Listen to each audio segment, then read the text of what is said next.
coming today. I want to welcome you to our program. Today we have Bobby Sparks, who's going to be talking to us about biblical archaeology and some of the digs he's going on. So really cool. I've been listening to him tell me about some of the artifacts here. It's really neat. He's been a pastor at Emmanuel Missionary Baptist Church for over 30 years, and he also has his doctorate of theology from the Texas Baptist Institute and Seminary in Henderson, and I think he's lived here for a long time now. Well, I have been pastor here in February for 35 years. Yeah. Oh my gosh. And this month's sponsors are Chip Cole and John Burks. I want to thank them. And without further ado, I'll turn it over to Bobby. All right, thank you. Matter of fact, as far as I know, around Hunt County, I'm the senior pastor. I've got more years on any of them, and there's a couple of them I kept thinking, I hope they hurry up and retire, because they're ahead of me, and I'll never have that position if they don't retire first. So they did, so that I'm up there now. I've been in Greenville since 1988. Just before I came to Greenville, I had done my research and study and got my doctorate degree in theology. And I got it on the tabernacle, priesthood, and offerings. That was what I did my thesis research material on. So that kind of stirred an interest. So I ended up building me a model, a replica of the tabernacle. And it was a little too much to bring out today. And so I got the request. Next thing I know, this church called me, and then I got busier than I wanted to. Then it eventually came out with a video, and I could let them buy the video and save me a trip. And so I got a lot going on, and I've been active, busy, and I thank the Lord for good health and the ability to get about. I'm going to share with you some artifacts that I have picked up over the years, and then a little video, not a video, but a PowerPoint presentation on my wife and I got to go to Israel in June and participated in the archaeological dig at Shiloh.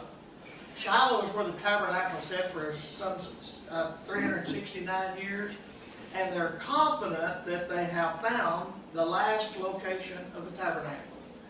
And the position I got to dig in was the Holy of Holies. Now, how neat was that? Wow. So I've had a good time, a good path. If I died today, I've had a good life, and I've been very thankful for it. Wouldn't trade it for anything else in the world. Well, let me share some of these artifacts with you. I'm going to move through them pretty quick so we'll have time to look at the PowerPoint, and then allow you to have a few minutes to ask any question that you might. Right here, a couple of rocks. These are rocks that came out of the walls of Jericho. When the walls of Jericho fell, they didn't just lob over. They disintegrated into a pile of gravel. So I have parts of the walls of Jericho here to show you today. And then right here is a rock that came out of the creek bed that David selected his 5 smooth stones that he used to kill Goliath. This is about the size stone that David would have used. Not a little pebble the size of your thumb, but something about this big. And they claim it would have been traveling about 125 miles an hour when it hit Goliath in the forehead. So that'd take a giant down, wouldn't it? Wouldn't you hate to get hit in the head with the rock moving that fast? Well, here in the front, I'll start with my new stuff. Matter of fact, the newest thing I got, really, just about it, is this little lamp right here. Now, and all the lamps are the same. You put a wick out here, you put the oil in here, usually olive oil, and you would carry the little lamp around in the room to get around from place to place. That's kind of a little personal lamp. And these are all clay lamps here. Now this one really is not connected with the Bible, but it is the first era of ceramic pottery. And so I imagine one of these days some ceramic person that's collected pottery and study that research maybe will try to talk me out of that, but that's what that is. Now right here, these 2 lamps These are Roman lamps, and you'll tell they're Roman because if you look at it real close, you can see two people on it. The Jewish friends would never make a lamp with people on it. They might put some geometric design, and they may put plants, but they would never put people. That was borderline idolatry. So that makes these, tells us these are Roman lamps. They're about 100 BC. So they're 2,100 years old.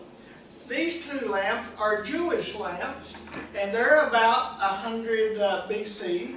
So they're a little bit different design, different size. People sometimes would make their lamp to look whatever they wanted it to look like. Then right here, this one is the most significant of the lamps. This one is called a Herodian style.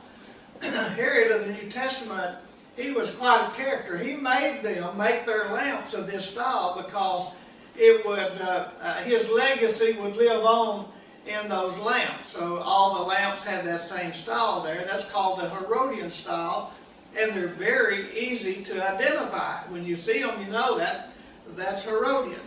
And then one more. This one's about 300 AD, and you can see the smudge there, still there on it, where the lamp was burning. The oil was on the inside. And then my next oldest lamp, this lamp's only 3,000 years old, and this lamp was here at the time of King David, King Solomon, that era there. So this is early Jerusalem pottery, dating back to King David. Put your oil in there, put your wick out here. Sometimes if you were at the dining table and all the families together around, you need more light than this. So some of the lamps actually were bigger and had more spouts on it. They might have as many as 6 or 8 lamps going at the same time out of the same bowl. So that's King David's era. That's called early Iron Age, when people dating things by age. Now this one right here is Canaanite. This is early Canaanite.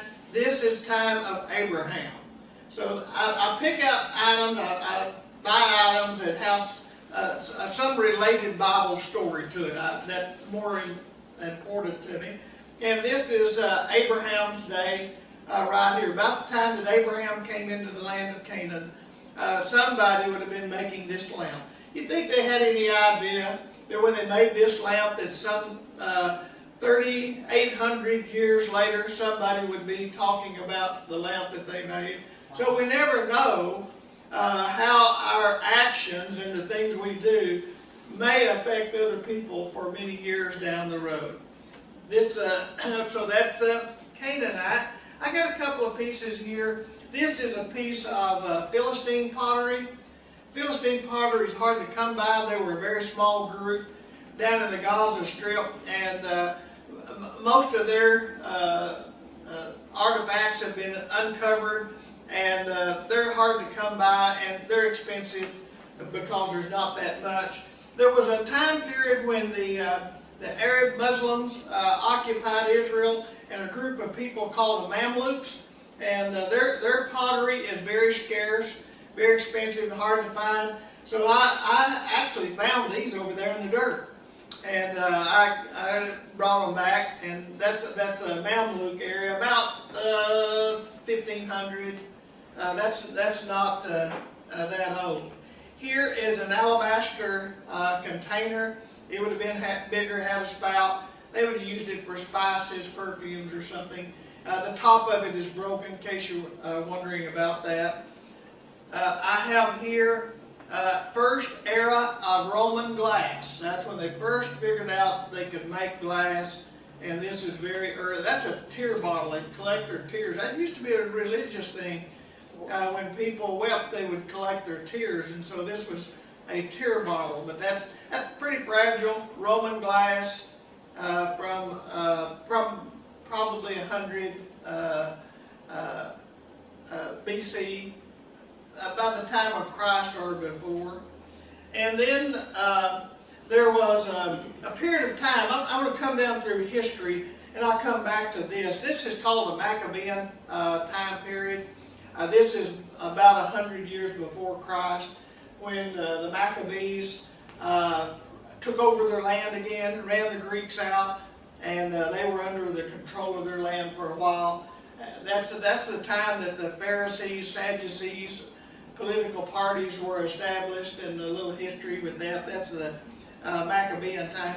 I have some big pieces of pottery. Some of it stands this tall on the shelves. I don't get it out. It's kind of cumbersome to carry some of that around.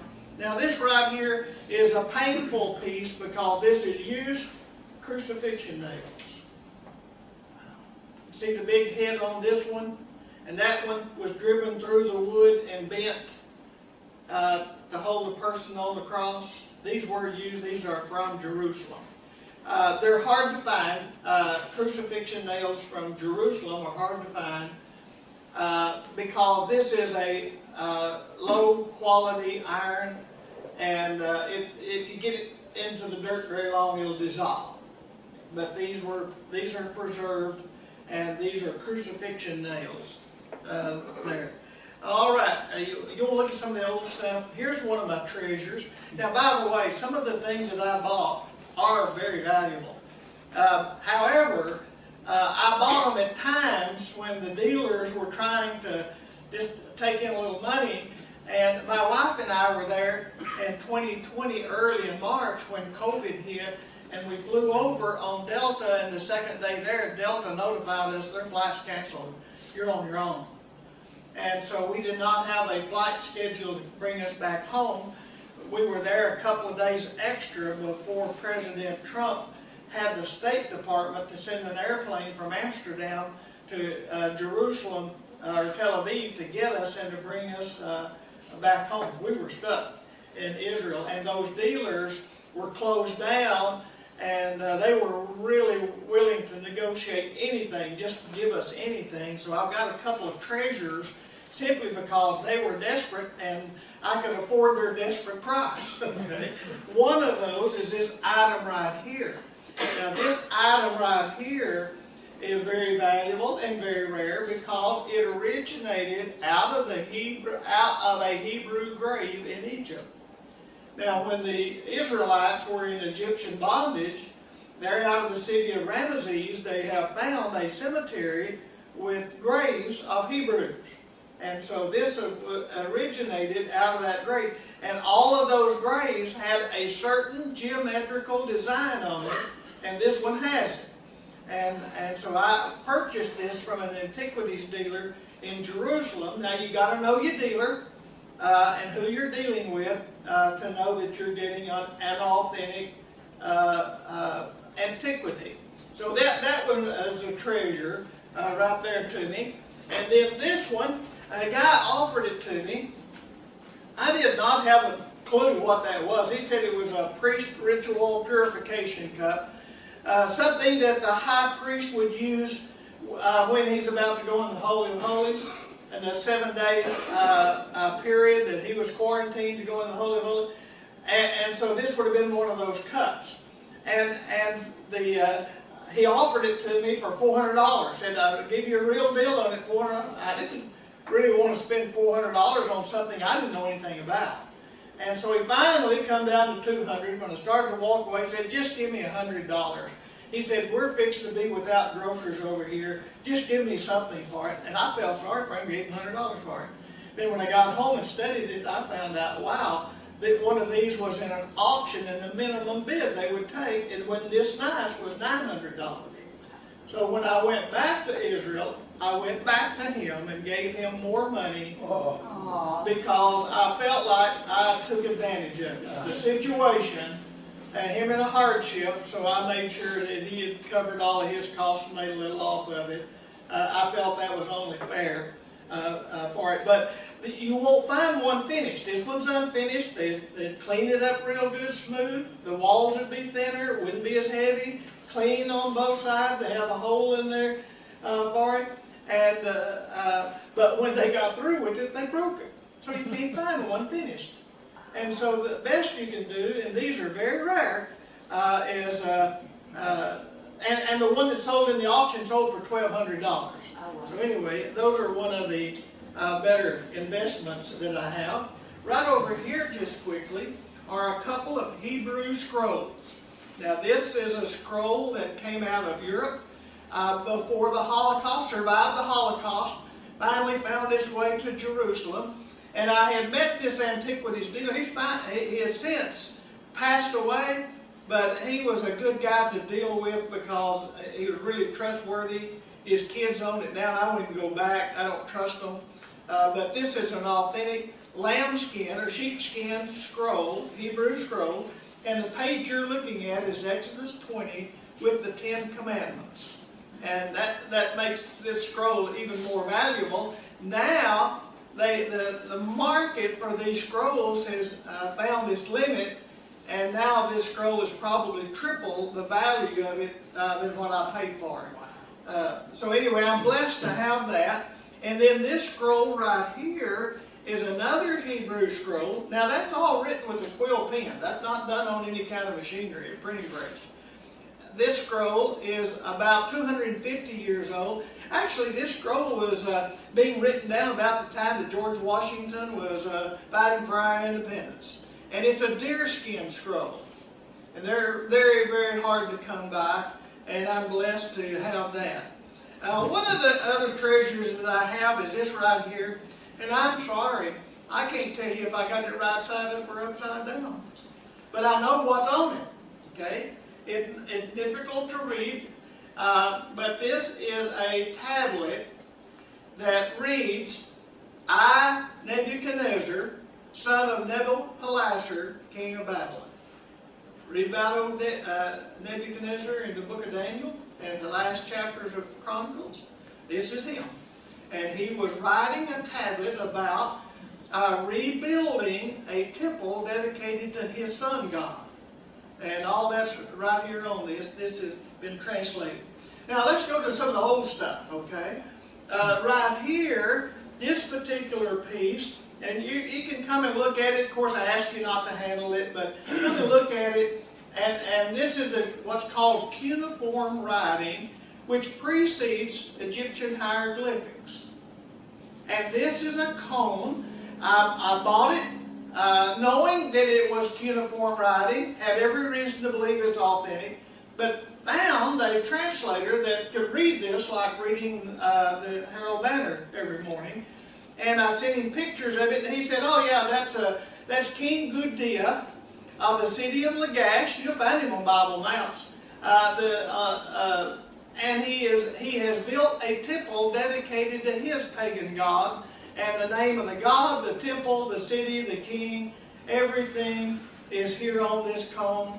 And it was probably placed in the corner of the temple somewhere as a historical thing. If the building ever collapses, you go digging it up, you find out, well, hey, that's what this building was all about, a temple dedicated to this pagan god. Now, to the oldest of the old, okay, right here.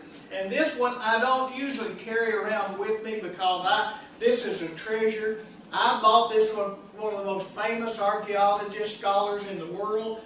His name is Robert Dorsch from Tel Aviv. And this right here was formed right after the flood. Before the Tower of Babel, Noah and his family is all still alive when this piece was made here. This is the earliest of the earliest. If you took it over to the university, they would say that this piece would be about 10,000 years old, the earliest pottery from civilization.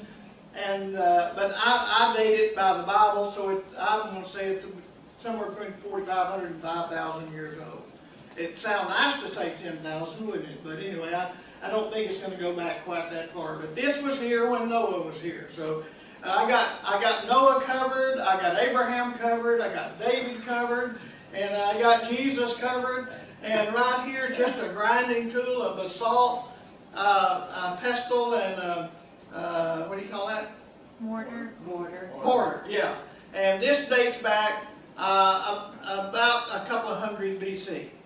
And I got that on my last trip to Israel. A couple of other things. This first coin ever minted was by the Persian Empire following Nebuchadnezzar. And the second coin of the Persian Empire that was minted is the coin of King Ahasuerus. and his queen was Esther. So that's the second coin. That's his coin. Hey, listen, don't ask me in front of my wife what I paid for these, will you? All right, here's a second coin of the Persian Empire, and this is the coin of King Artaxerxes, and Nehemiah served under Artaxerxes as his cupbearer. That's his coin right there.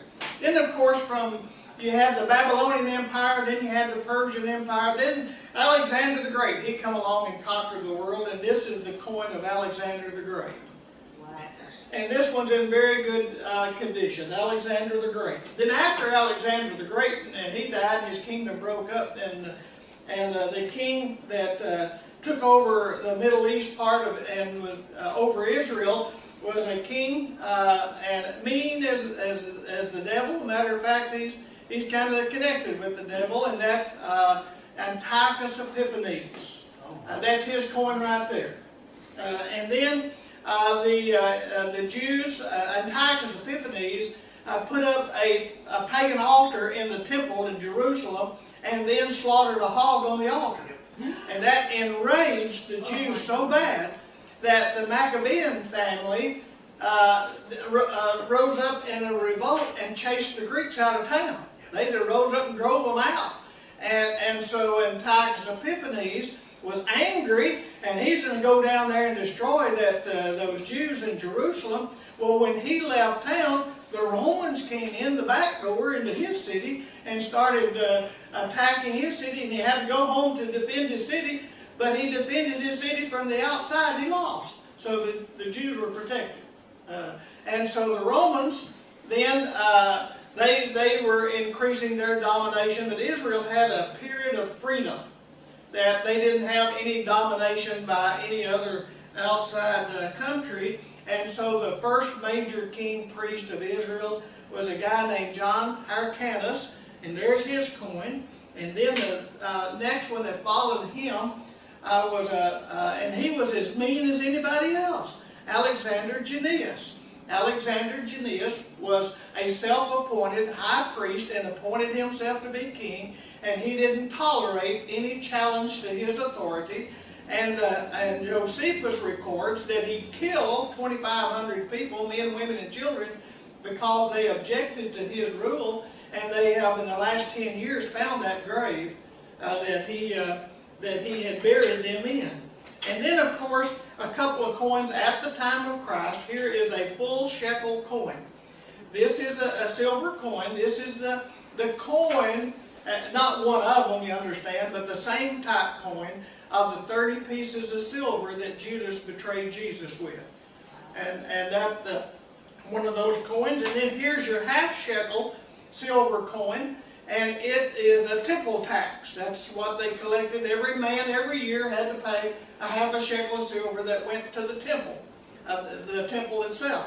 And you know what's so strange about this? Now, if there was two of you, you could take one of these, or one of you had to take one of these. You know what's weird about that? The Jewish temple tax. You know what's on the front of it? Baal. What? The pagan god Baal. On their temple currency. All right. Now I want to take a little time and share with you a little bit about our dig that we participated in Shiloh in June of this year. And I want to tell you what, if you've never been on an archaeological dig, you ought to go. But depending on where you go for a week, okay? We went 3 weeks. The first day I was there, I asked myself, what in the world was I thinking when I signed up for this? I never worked so hard in my life. All right. Right here is a picture of where we arrived, and you see the sun is coming up in Shiloh. And the air is clean, and it's cool of a morning. And every morning when I saw the sun come up, I thought, those Jews that were here, that's what they saw. Every day, the sun coming up right over those hills right there from the east. Now, here's the hill looking at it from a drone, and you're going to see right up here on the top, there's a visitor center up here, up on the top area. it doesn't show up real clear. And the part that we were digging in was right along here, and I'll show you some of that a little bit closer up. So there we are. The sun has come up, and the sun is actually behind us, and those are what the hills look like. We're about 30 miles north of Jerusalem.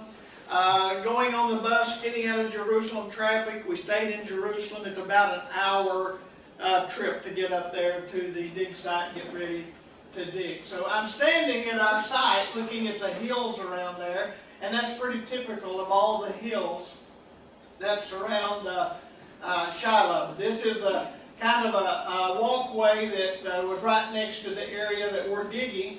And in the next 3 or 4 years, when they dig, that road's got to go, because it's right in the middle of the archaeological site. So they'll have to move that road to a different direction. Now, the people that I was working with is Dr. Scott Stripling. We've become friends. He is probably the #1 archaeologist that digs in Israel from America. A pretty famous fella. He lives in South Texas. And then working with him is Dr. Gary Bowers, and this guy right up here is Dr. Charles Savelle. And he has done, there used to be a kind of a seminary building down on 69, and he would come over and speak at that a few years ago, and he's got his PhD in archaeology. He's holding right there a sling stone. And that they had slings, you know, by hand, and then they had one you pull that thing back like a slingshot, turn it loose. Well, that's one of the bigger ones, and he was holding that up. We found that in our spot there where we were digging. And here's the blue team. Everything's color-coded. Everything's significant. Now, all these folk here are my friends. It's Dr. Savelle, and this is a lady named Cindy Steele. She was working with him, and the rest of us were just gringos, our first time. But knowing Dr. Savelle, he got me, and then told him about my friends were signing up, and he got us all in his dig site. And we didn't know that he's had the hardest working group in the whole bunch, so they're going to make us work harder. These some of the other leaders that done the deal. See, that looks like a broke arm. It looks like somebody fell off one of those holes and broke her arm during the dig. That's some of the dangers of it that are there. So you got up every morning at 8:20 a.m. Breakfast is at 4 a.m. You're on the bus at 4:45 a.m. and you're at the dig ready to start to work at 5:45 a.m. What was I thinking? I'm not a morning person either. So we would work at the site till about 2 p.m. and then we board the bus, go back to the hotel, get there about 3 p.m. And then about 3:15, they sorted out, they reviewed everything that was found that day at the dig. And at 3:30, you shower up and hit the bed. At dinner was at 6. I thought, oh, I'll have plenty of time. We can go out and do something. I can go tour something. We're right there in the middle of Jerusalem, just about 3 blocks from Mount Calvary. And we could go do something. No, I hit the bed. My energy was gone. All right, there's Dr. Stripling looking at the site right there, the place I'm going to be showing you that I was digging in there. They're digging over here, they're digging here, they're digging over there. There's about 6 different sites going on at the same time under his direction. But I was blessed to get to work in the area with the tabernacle. All right, so looking at this right here, there's a wall here. It's covered up with dirt, and you see the wall there. Now they figured that out. Now we're going to start digging there. When you go to a site, the first thing you're looking for is a wall. Just got to find a wall. You're going to follow those walls and then see what kind of building you have and what you find inside those walls. So we've dug down just a little bit, and we've made clear this is a wall right here. And the wall is going to go on underneath this debris right here. All right. Now, looking at it, see all those big rocks? They have to come out by hand. If they're too big to carry, then you got to break them up with a 20-pound sledgehammer and haul them out that way. No equipment, only manpower to get these rocks out of the dig area. So those rocks weren't part of the wall that fell off then? We don't know. Okay. Sometimes they're just a rock. okay? And were they added later? Did they come off the wall? Sometimes we don't know. What happens is you got one reason it's destroyed. They come along and just bring in dirt, pile it up, level it up, and build on top of that. And so you've got several on top of everything, and that confuses your initial study. Now, right here, see this behind these guys? We've dug down here. You're going to dig about 6 inches a day. That's all that you're going to be able to dig. And right here, there's a wall. And that wall threw a kink in the whole plan.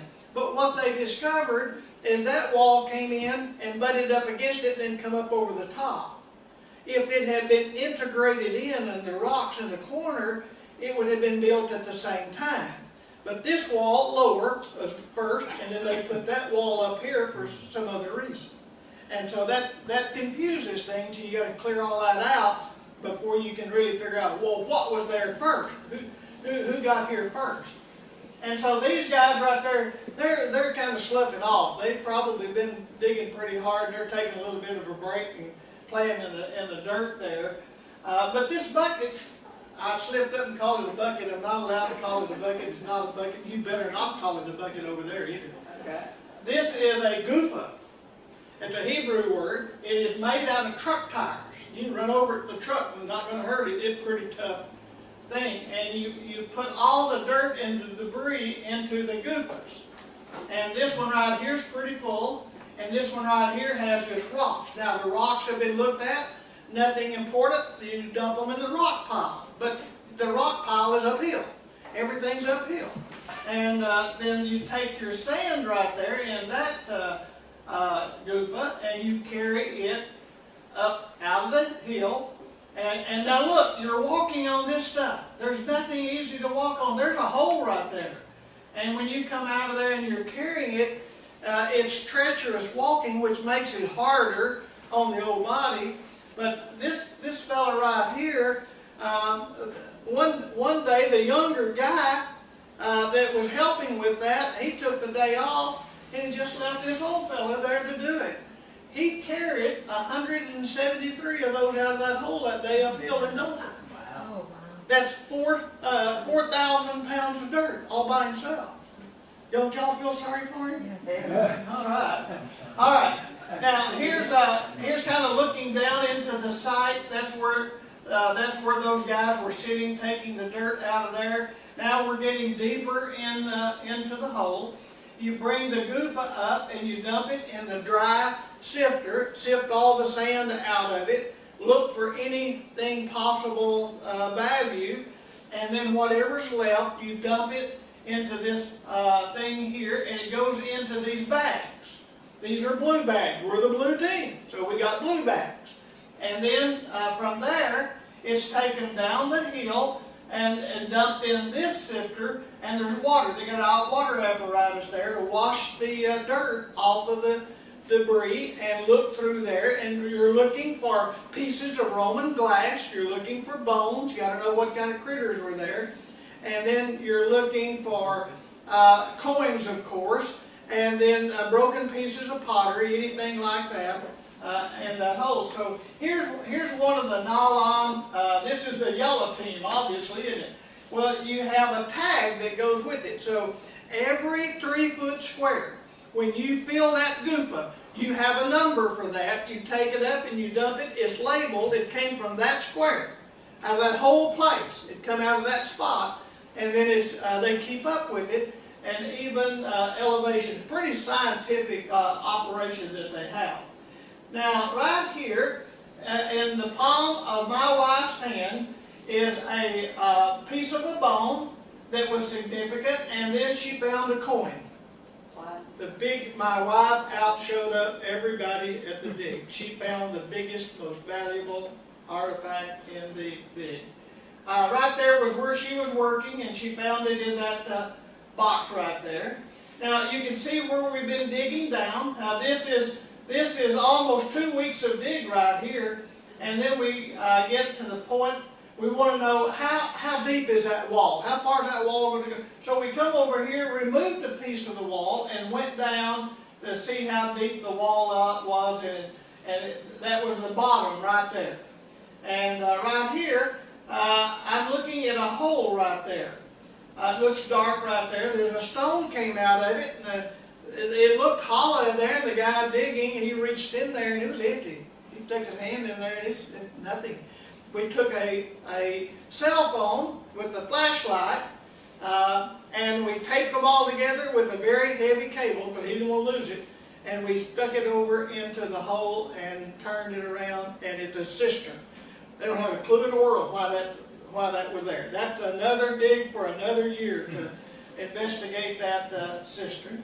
At the end of the day, we bring everything to the table and look at it and evaluate it. There's some of the things that came out of it. The only solid piece of pottery was a Herodian lamp, and then that coin that my wife found, worth somewhere between $40,000 and $70,000.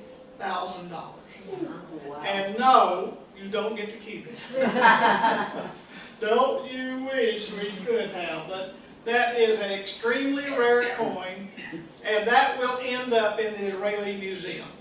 No credit will be given to anybody, but it'll show up in the Israeli Museum probably within a year because it's very fine quality. Right there is a menorah on the coin, and then here's some Hebrew writing. That's the oldest picture we have of the menorah. Oh, Actually, how do we know what it looked like? Well, right there it tells us. All right. So we got to take a couple of excursions. I'm going to show you those. This guy right here, make friends with everybody. The more friends you got, the better off you are. This gentleman right here is named Harley. He's married to Gabby. Gabby is the assistant director of the coin vault. Gabby pulled some strings and got us into the laboratory of the Dead Sea Scrolls. And this lady right here, when she opened the door, said, "You're my VIP group. Welcome to the room where visitors are not allowed." And through my friend Harley, there were 6 of us out of the whole group that got to go in there. And these other PhDs and scholars were asking, "How in the world did you pull that one off? We can't get in there." Well, I didn't tell them my contact, but anyway, who you know. And there's some of the Dead Sea Scrolls right there. There's some of the pieces. That's the way they found those scrolls. There is a most sophisticated camera system that's been invented to copy the scrolls, that when they get through photographing the scrolls, the reading quality is better than the original. And so they copy them, send them to other scholars' places to decipher that. Then we got to go down there. Then we got to go through the old city of David. This is Dr. Ellis Crone. I've been able to make a friendship with him. He's a chief archaeologist for the old city of Jerusalem, and he can get you in places that nobody else can get you into. And we got down to the old worship center. Now this has been advertised sometimes on TV. If you get any archaeology magazines, it'll be in some of them.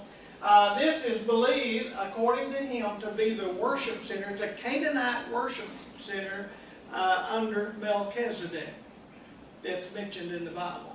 So he's confident that's what it is. That's a picture of what it would have looked like. But we were down in there in that area.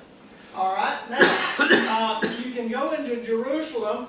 There is a tunnel called Hezekiah's Tunnel. Y'all ever hear of Hezekiah? Hezekiah for sure. Well, when the Assyrians were threatening to come down and destroy Jerusalem, they had a water system outside the city at Gihon Springs. And so the fear was that if they took over their spring, they couldn't get any water to the city, and the people would starve to death of water. So he came along and went down on the inside of the walls, tapped into that spring, and then built a tunnel from the spring all the way down to the bottom of the mountain to the Pool of Siloam. And that is that tunnel that Hezekiah made. You see the width of the tunnel there? Sometimes it's a lot shorter than that, and it's very dark in there. Of course, they have no lighting in there, and it's not quite knee-deep in the lowest places, a little over ankle deep in some, but you're going to walk that a third of a mile walk underground in that dark tunnel, and everybody has to have a flashlight to see how to get around in there. Now, they have just recently, in the last 10 years, Dr. Elisacron found out, opened this area up and found another tunnel that goes underground from the Pool of Siloam back up to the city. And that tunnel was a drainage tunnel for rainwater, stormwater, when they flooded, and they could drain that water out of the city down through this storm sewer. And we're going to go up through that tunnel. Now here's going through the tunnel there. They've now put down some platforms to walk on. It's damp there. There's moss kind of growing on the walls underground. It's damp there. And then this is a little higher up in the tunnel. In AD 70, when Rome invaded Jerusalem, about 3,500 citizens went down in that tunnel and hid down there. Well, the Romans found them and killed them there, and when they excavated the tunnel, the bones of 3,500 people were in that tunnel. So they had to clean all that out. Not quite ready for big tour groups yet, but one day probably will be. But that's the tunnel. Now, in that tunnel, you see in the hand of Dr. Elisacron a golden belt. They believe that came off the garment of the high priest at some point and fell down in that channel. And so he's the one who discovered that belt. Well, I was there on a trip one time, and I discovered that they have a museum replica, quality replica of that belt. Now, they've got some kind of costume jewelry replicas, but I mean a real exact replica of that bell. They made some, and I was fortunate enough to to get there in time to get one before they were all gone. Anyway, I had to have one of those bells. I talk about the high priest. I got a mannequin. I had to have a bell, didn't I? Absolutely. I had to have it. You know, you guys that got boats, you know what you need. You got to have tackle. You golf clubs, you got to have the golf club. I had to have the bell. But they wanted $3,000 for that bell. And how do I go home and tell my wife that I spent $3,000 on a bell? But then when they found out that they're working on a museum project, they said, oh, we can discount it. How much? Well, we can discount it to just over $1,000. But how then do you go back and tell your wife you spent $1,000 on a bell? Easily, you buy a gold chain. Up, down. See, now this is my wife's bell, but she lets me borrow it so I can take the bell out. So I got the bell for my purpose, and so here's the exact quality and duplicate of that bell. Right here is a little papyrus from Egypt. It's not old, it's just what it looked like. And that's the end of my what I have to say. So y'all got any questions? Yes. Do you know of Ron White's work? Yes. And have you been to any of the sites that he's been to or did? Yes. Well, I have been to some of the places that he claimed. Okay. And I'm just going to be right frank. I don't put much stock in Ron White. Okay. Okay. Because I've been to some of the places, and what he's advertised written was there is not there. Especially around Calvary. Mm-hmm. And so on, and a lot of the writings that he's done about the Aqaba crossing, Mm-hmm. and he says there's a land bridge there where they crossed. He's right, 600 feet deep. And so there's just so much about him that is just you can't go back and find it. So most true archaeologists, scholars dismiss. Dismiss it. Okay. Has King Herod's tomb been completely cleaned out? You know what? Of all the times I've been there, I have never been to Herod's tomb. I didn't mention I got his coin here, but I have not been to his tomb, and I suspect it has. Now his sarcophagus is in the Israeli Museum, and I have seen that. Well, I know they got some things out, but his tomb, according to the writings I read, it immediately raided after the guard was taken away. Yes. Now his body was gone from the sarcophagus because they figured his enemies that hated him so bad went in there and removed it and destroyed it. So they have not found his corpse. King Herod was quite a builder. Yes, oh, he was an architect unlike anybody else. Yeah, he was good with that. You have one? Are any of the people involved in this getting paid a salary? Or is everybody just there out of curiosity? Oh, the archaeological dig? Mhm. Nobody gets a salary, Nobody. okay? And the Dr. Scott Stripling and the Associates of Biblical Research has to raise money from private funds. And there were several very wealthy people came out to the dig. So when the dig happens then, no one gets to keep, it's not finders keepers or anything like that, it's all, you donate it back. It's not donated, it belongs to the Yeah. Israeli Antiquities Authority, so they Oh, claim okay. it. Okay, you know. And You don't get to even claim Dr. and then donate, okay. Yeah, even Dr. Scott Stripling is not allowed to keep Yeah. anything. So you don't get a tax deduction for your trip? Yes, because You do? I'm a pastor, see, and I went there for research. All right. All right. I got to We my got that bottom, one. thank We you. got that one figured out, yeah. I had Jane Miller, a trader found off Thank you so much.